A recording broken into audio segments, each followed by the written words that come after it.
पापा कवने नगरिया जुआबा खेलल से हमरा के हार अइहा हो।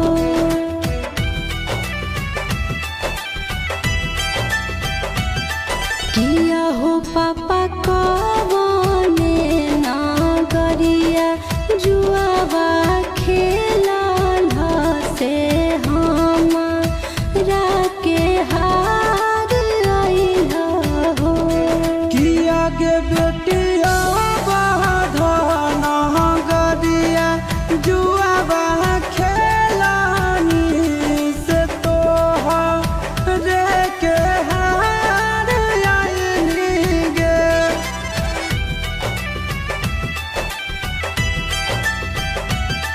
किया गे बेटिया बाधन गरिया जुआबा खेला लो से तोहरे के हार आइलो गे।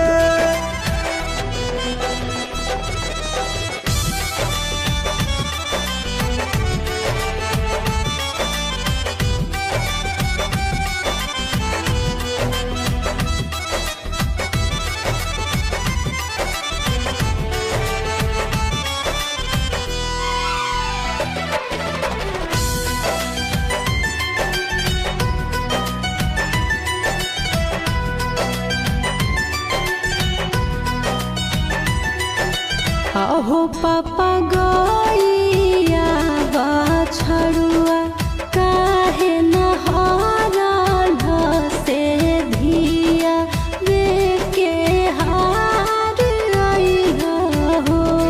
किया गे बेटी गइया बछड़ुआ घर के लक्ष्मी की धिया धन पहराया होवे गे।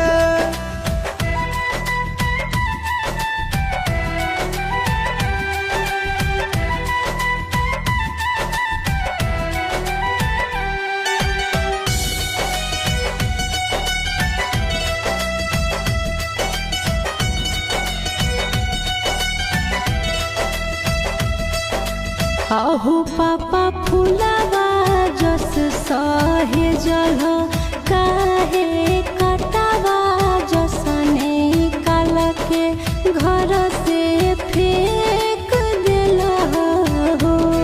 किया गे बेटी फूलबा के बगिया के रे शोभा हो रे धियाबा सिर के बोझा हो गे।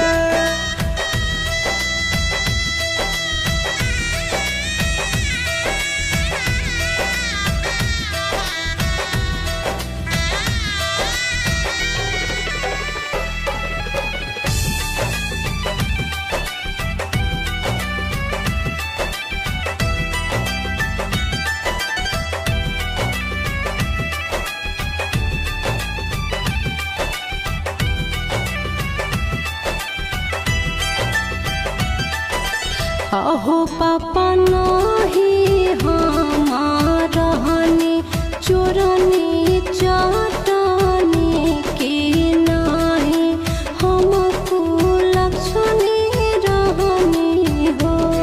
किया गे बेटी दुनिया के देखला का गोतिया भाई के देखला का तोरा तेज आइलो गे।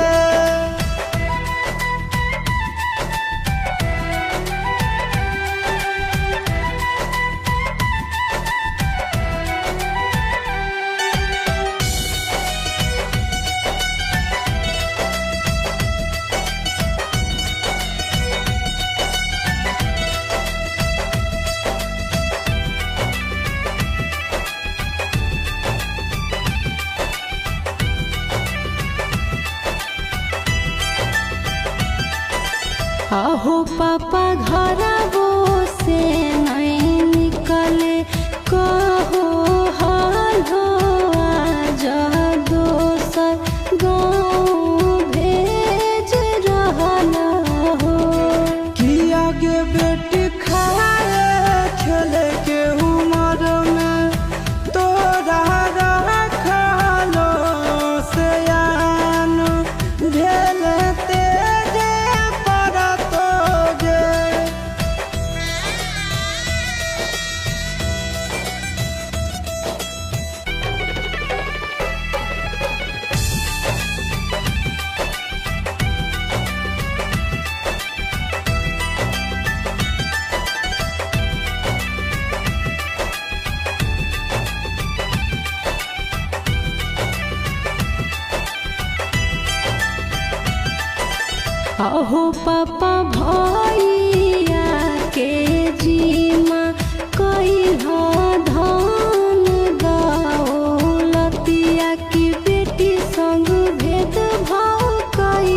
किया हो पापा का